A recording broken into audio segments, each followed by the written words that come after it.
For me, music was always the one thing that I enjoyed the most about life.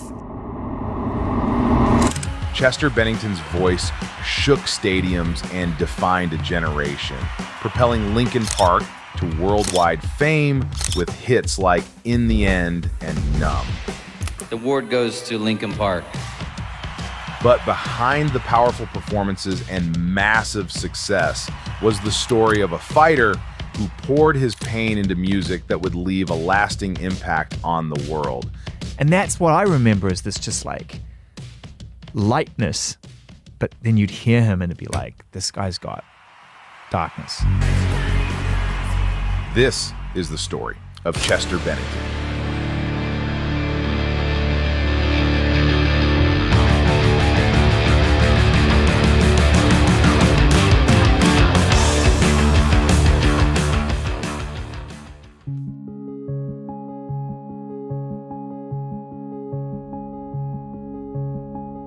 Chester Charles Bennington was born in Phoenix, Arizona on March 20th, 1976.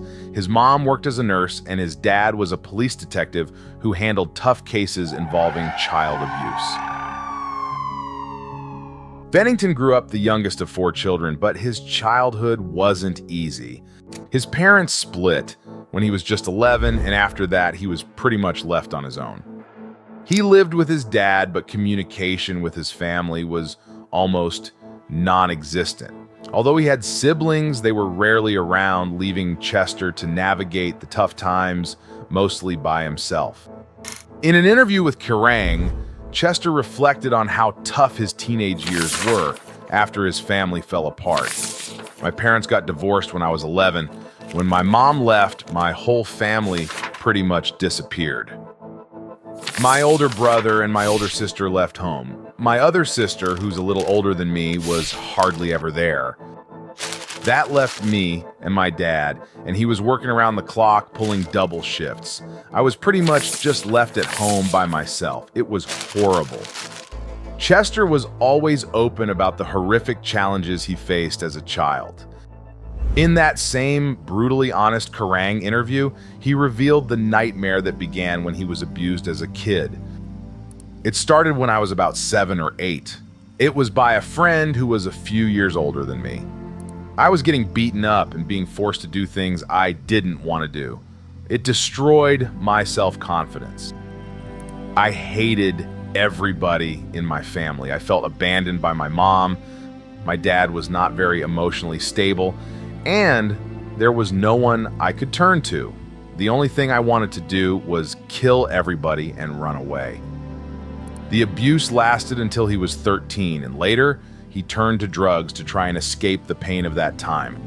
I started using drugs, so I was exposed to it really, really young, and there was a lot of things that happened to me as a young person that were really difficult to deal with, and I found myself alone a lot, and so it was, I think that given the nature of a lot of the aspects of my childhood, when that first person offered me, an escape from reality, I kind of took it and I ran with it, In high school, Chester was bullied badly. He shared in an interview that he was knocked around like a rag doll because he was skinny and didn't look like everyone else. With the kind of trauma he endured, it's almost inevitable that depression would take root. His painful past created the perfect storm for the darkness to grow.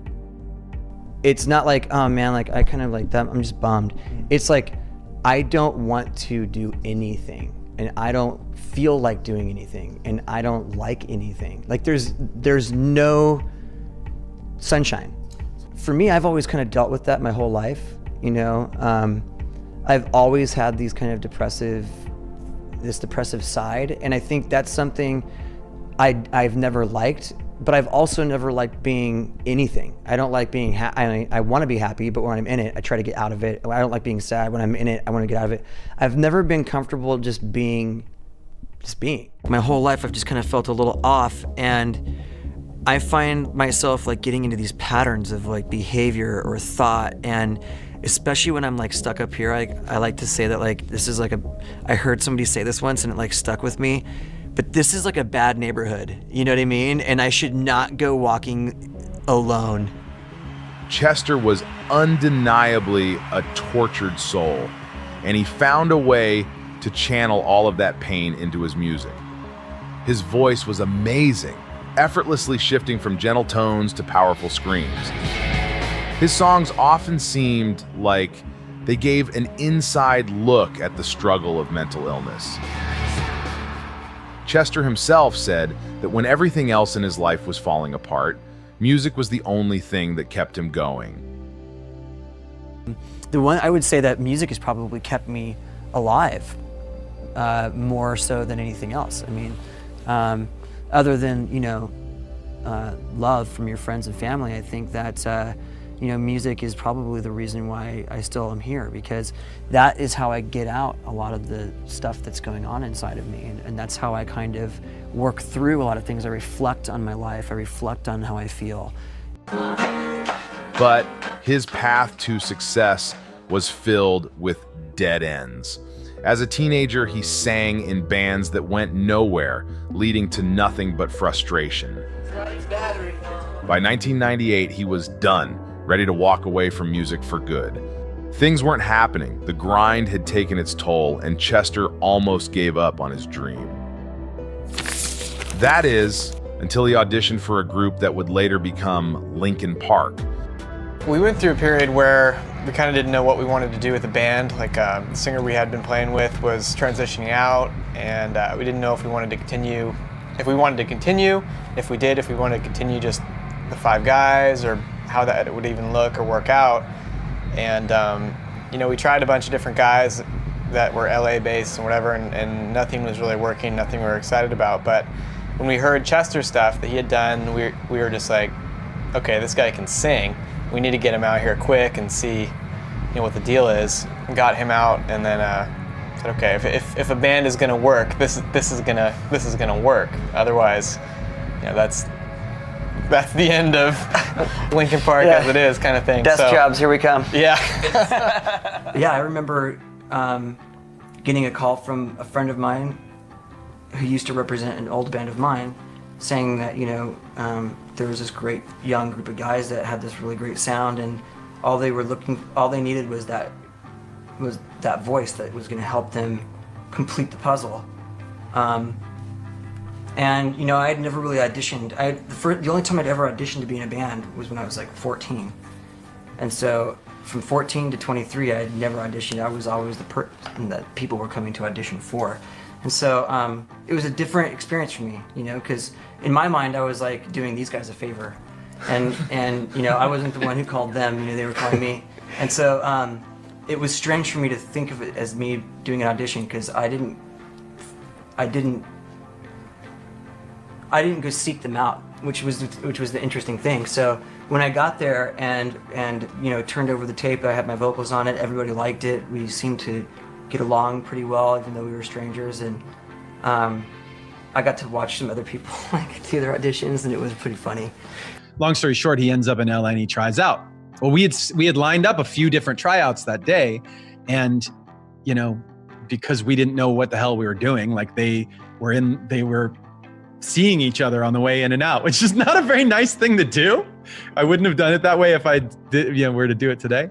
But the guy who was trying out after Chester heard Chester sing, and then he came in and he was basically like, I don't know if he said it to us or if he said it to Chester. He's like, if they don't pick you, they're crazy. Like one of the guys actually left. I think it was that guy. He just came in and he was like, I'm not even trying out. Like, if you guys don't pick that guy, you're insane. And he like left, and he told Chester the same thing. It was a turning point for Chester.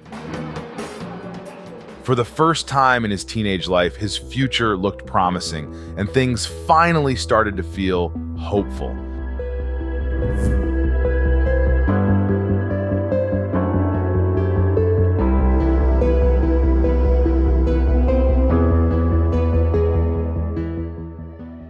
The band wasn't happy with the material they had, so as soon as Chester joined, they got straight to work writing new songs.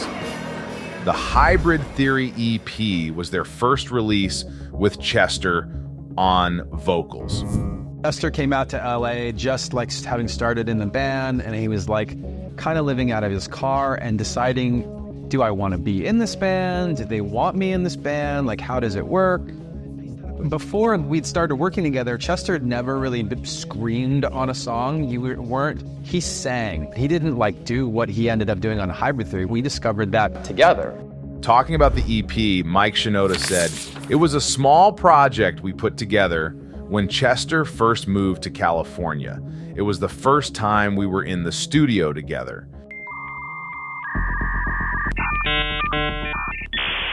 They promoted their music everywhere they could online, posting links to their songs on music forums, chat rooms, and even other bands' websites.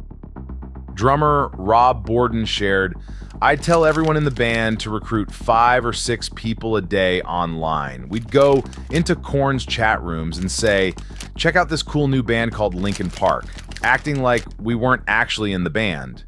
We're definitely a band that you can totally say, like, we kind of broke on the web.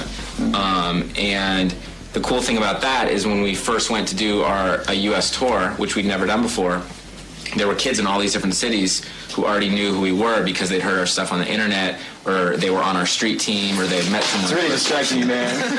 We really rode that wave. Like, we were making fans directly on our street team over the internet.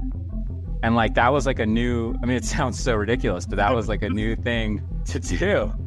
They even turned Rob's apartment into a DIY operation, spending 10 hours a day packing stickers, CDs, t-shirts, and letters to send out to fans. Even with all the buzz and excitement around it, no one could have predicted just how massive Hybrid Theory would become after its release on October 24th, 2000. It debuted at number 29 on the US Billboard 200, and within a week, it sold 50,000 copies. The award goes to Linkin Park. 4 weeks later, it was certified gold with 500,000 copies sold, and 2 years later, it was still moving 100,000 copies a week in the US alone. Despite the huge success of Hybrid Theory, the album is often left off lists of the best metal, hard rock, or emo albums. It didn't fit neatly into any one genre. People called Linkin Park nu metal, but that label never really fit. They weren't like Korn or Limp Bizkit. Linkin Park mixed rap, screaming, and electronic sounds in a way that made it hard to put them in one box, and that made them stand out to fans while unsettling the purists. And then we got in the studio, and like the people were like that we were working with were saying, you know, we want you to change this and change that. This guy has this gimmick where he wears a red hat, and you guys need a gimmick. For us, we were just like, come on, man. Like, what we're doing, there's a very specific lane that we're trying to go down. Like, we have a very specific idea for what this is, and it incorporates these different genres of music. I grew up in hip hop. I know hip hop like the back of my hand. It is what I like live and die by. And I want to put this very specific like type of hip hop in the music. And I know these people don't get it, but somebody out there is going to hear this and get it. That it's really, you know, the choices that we're making are what makes this album what it is. And Chester Bennington wasn't just a frontman. He was a master of dissecting his own mind. He could explain how his anxiety would temporarily fade, only to return as a crushing wave of depression.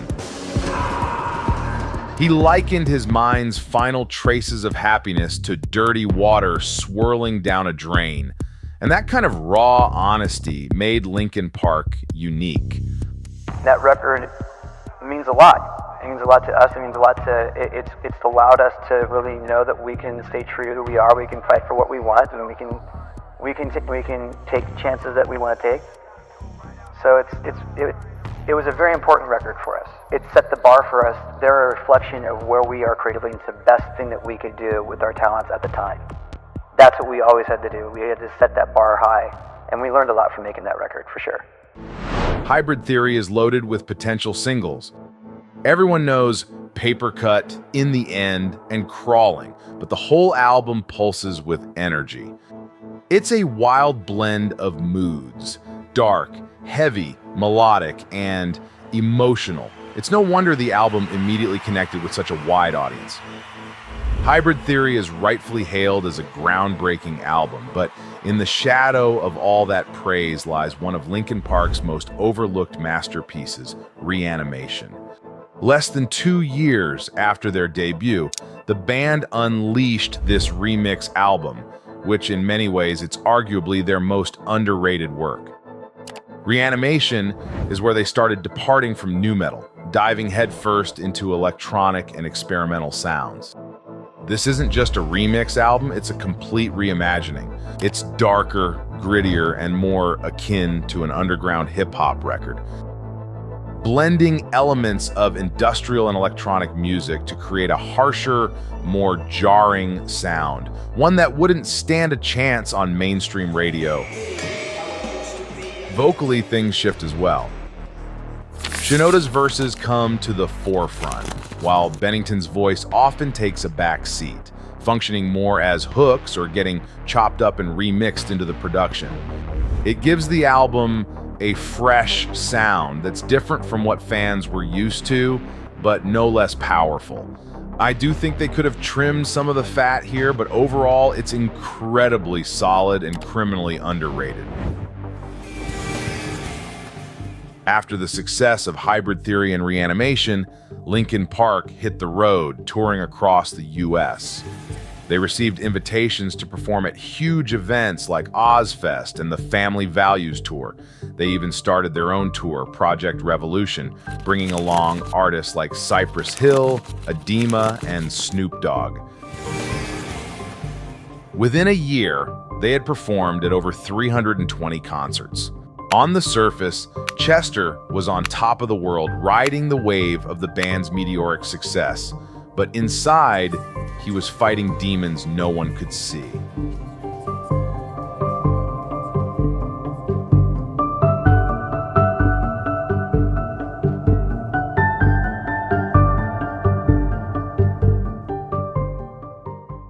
Obviously, you have been thinking about the next record. Well, as far as working on it right now, what we're doing is we're setting up a studio in the back of our bus. We did that on last tour. We're going to do that. This is becoming really common, right? I mean, I've spoken to a few bands recently who want to record on the road, but they say it's not easy. Oh, yeah, but their studios are nothing compared to ours. Right. Ours is much bigger and much more elaborate. Well, we're really, we're really into working with like computer-based recording equipment, and I think we stay pretty on top of it, like as far as the technology. The band officially announced the production of a new studio album in December 2002, revealing that their new work was inspired by the rocky cliffs of Meteora in Greece, where ancient monasteries sit high above the ground. When Meteora debuted on March 25, 2003, it gained worldwide recognition almost instantly. But by 2003, the music scene was shifting. Rock radio was leaning towards 70s garage rock and pop punk. Bands like Incubus and Deftones, who once were lumped into the new metal movement, were exploring new sounds. Even Limp Bizkit was covering The Who. Everyone seemed to be looking for a way out of new metal, seeking respect in new genres. Let's be real, new metal was never going to win over the music elite. Linkin Park knew this, and it pissed them off. So when they went into the studio for Meteora, they made a choice. They weren't just going to stick to the formula, they were going to evolve, whether anyone liked it or not. I think Chester was on board first and foremost, maybe even leading the charge on it, is like, let's do it our way or let's not do it. Like, he was a champion for that in so many ways, even coming into Meteora. So they threw everything into the mix. They flipped acoustic guitars backward on Somewhere I Belong and sampled Japanese flutes for Nobody's Listening. These weren't just cheap tricks. They were a middle finger to anyone who said they couldn't experiment. Sure, the songs were more layered, harder to digest at first, but when they landed, they slammed, and nothing hits harder than Faint.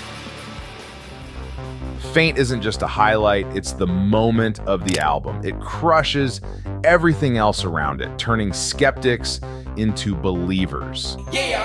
It's as if the band heard Outkast's B.O.B. and made their own version of it. With breakbeat samples and wild strings, Faint doesn't just demand your attention, it grabs you by the throat. It's undeniable. Then there's Breaking the Habit, a song that stands out for its own reasons.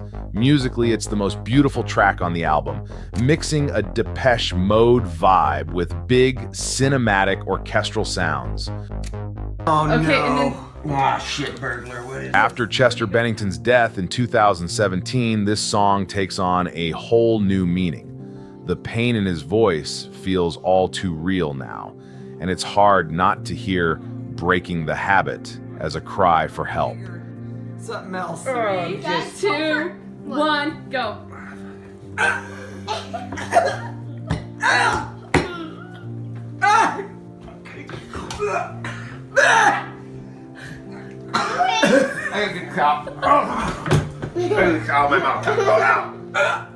The thing that I remember about Chester, my prevailing top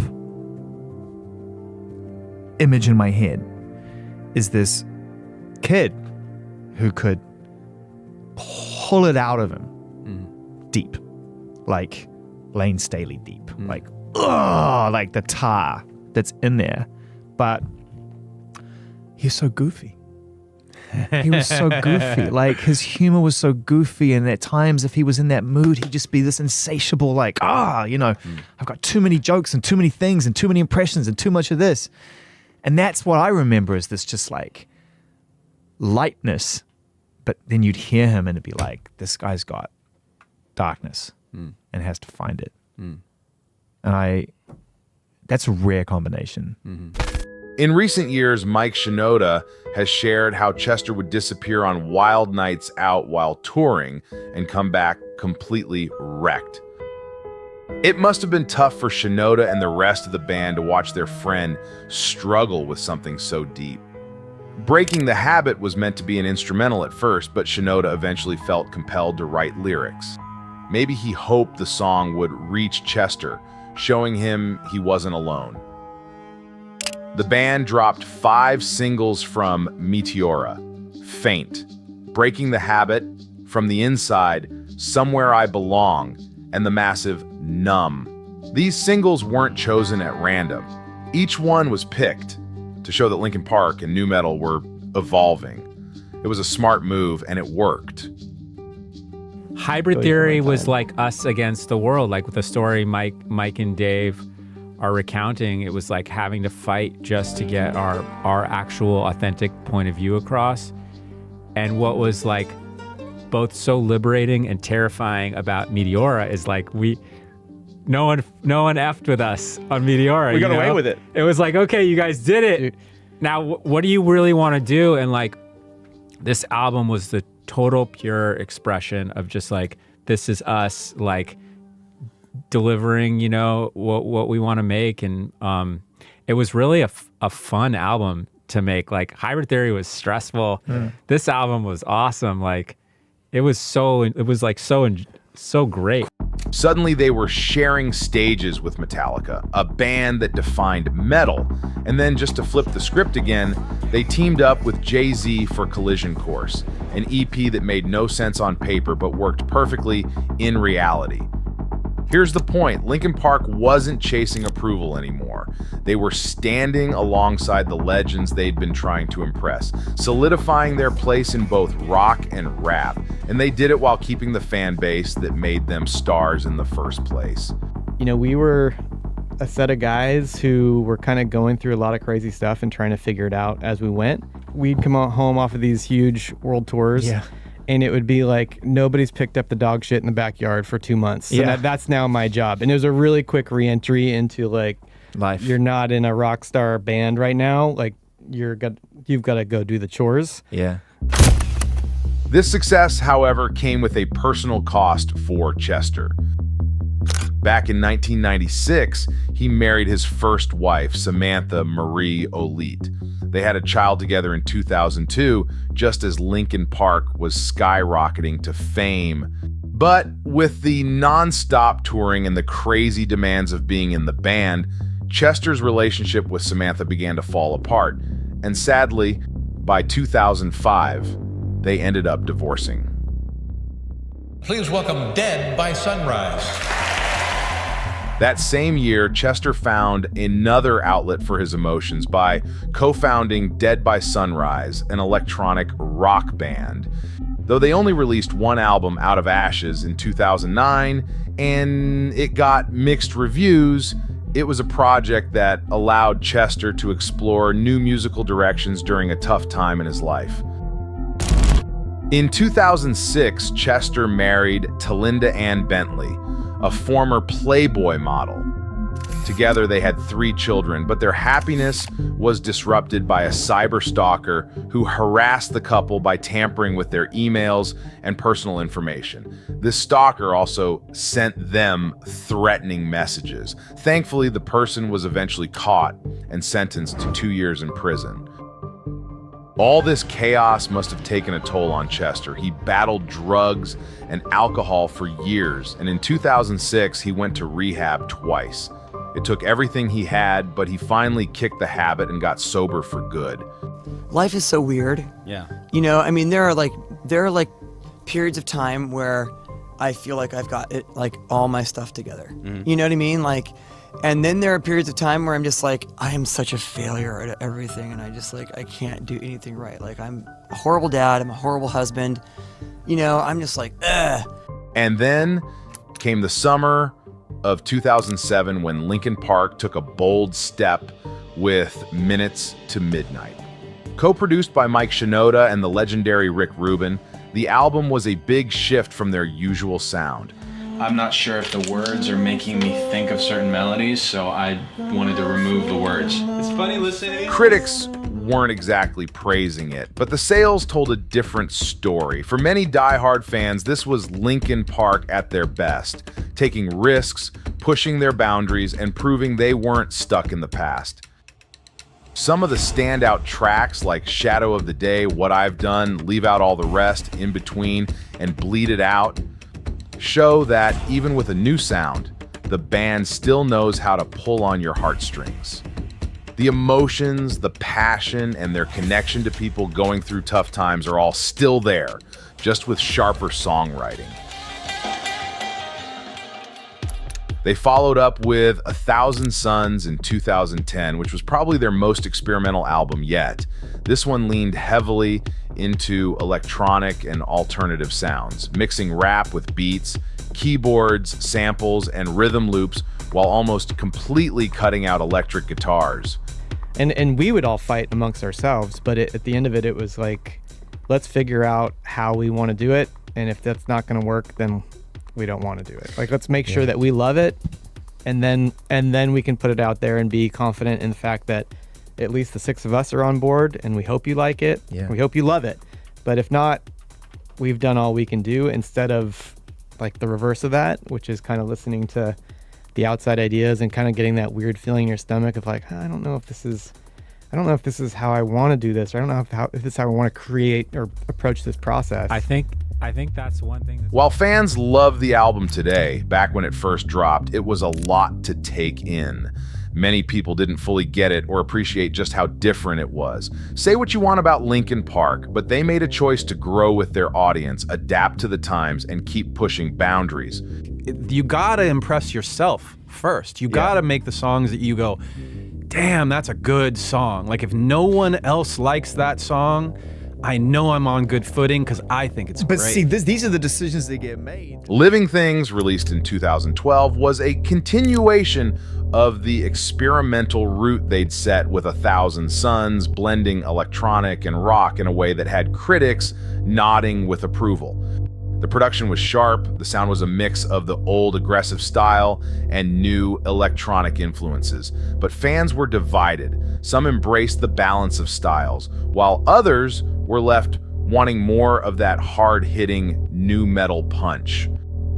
And with this album, we weren't really necessarily talking about social issues. We were talking about relationships. We were talking about human emotions.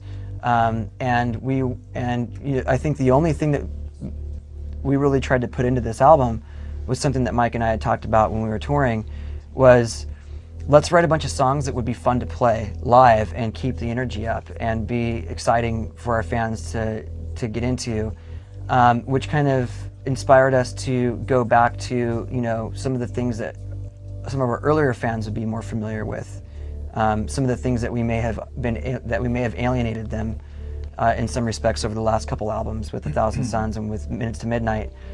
We've gone back to a couple of the stylistic things that people who got into us early in our career would be more familiar with, and we mixed those with some of the things that we've learned since we began working with Rick Rubin. The Hunting Party, released 2 years later, felt like a rebellion. It was a direct response to the softer, electronic vibes of their previous albums. The band brought the guitars back in full force, delivering an album that was raw, aggressive, and unapologetically loud. Some fans hailed it as a return to form, while critics saw it as a bold statement against the watered-down trends in mainstream rock, although some argued it lacked the innovation they'd come to expect from Linkin Park. Then came One More Light in 2017, which shocked everyone.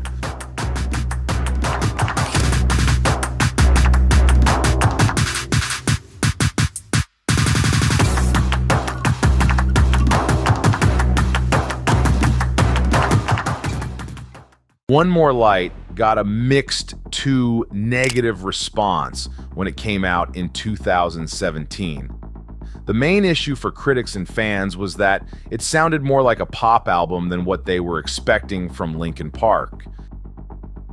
So it seems that this new Linkin Park album, it's not good. This is the opposite of what a band of Linkin Park's history and caliber should be doing at this point in their career. It's like they're trying too hard to appeal to a generation of listeners who it's just not going to happen. It's never going to happen. All you're going to do is alienate and tick off the listeners who have stuck with you from back in the day. And believe me, at this point, you want those people to continue riding with you. You don't want to shake that boat. You don't want to kick them off the bus, because they're going to leave if you come out with another album like this. They're going to go. Despite this, it did well commercially, debuting at #1 on the Billboard 200, showing that the band still had a strong fan base. There's a reason why all 6 of us voted for those tracks. It's because they're amazing songs, dude. Like, I was even trying to just sing like a whatever vocal in here for One More Light, dude. I started fucking crying, dude. You know what I mean? Like, that's the kind of record we're making. But the reception highlighted the challenge artists face when changing their sound and identity. What's baffling is why a band with such a versatile history, from nu metal and rap rock to grand symphonic pop rock, caught so much backlash for doing something different. If these 10 songs had been spread out as occasional ballads on future albums, more fans probably would have embraced them. Instead, the fact that all these pop songs were crammed into one 40-minute album seemed to be what set people off. They were so hung up on the idea of a soft Linkin Park that they didn't even give the album a fair shot. For those who do give One More Light an open-minded listen, there's plenty to like. The catchy choruses in Good Goodbye, the beautiful guest vocals from Kiara on Heavy, the thoughtful lyrics in Halfway Right, and the unique vibe of Sharp Edges all show that the band could still make great music, whatever style they choose to adapt. This morning, the music world is remembering grunge rock pioneer Chris Cornell. Breaking news update. In the last 15 minutes, the medical examiner has confirmed that rocker Chris Cornell has committed suicide. On May 26th, a week after One More Light dropped, Chester Bennington found himself giving the most raw, heart-wrenching performance of his life.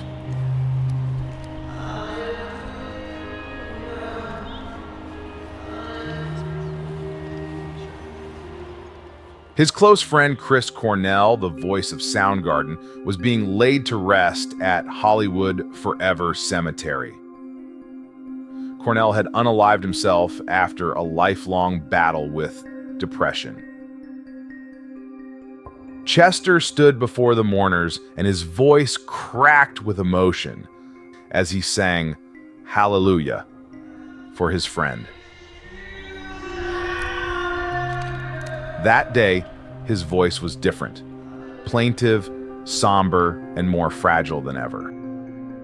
He also paid tribute to his friend on Twitter. Your voice was joy and pain, anger and forgiveness, love and heartache, all wrapped up into one, and I suppose that's what we all are. You helped me understand that. And then, 64 days later, Chester tragically unalived himself. Bennington was found dead in a home near Los Angeles Thursday morning. Authorities say it may have been suicide. In the days before his death, Chester had been in Arizona, trying to find a bit of peace with Talinda and the kids at their cabin in Sedona. It was a family escape before Linkin Park's massive North American tour was set to kick off later that month. Something else. 3, 2, 1, go.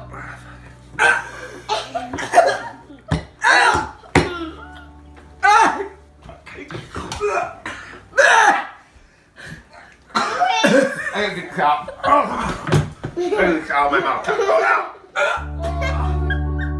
But Chester didn't stay long. He went back to Los Angeles alone, saying he had work to do. Before he left, Talinda captured what would become a haunting memory.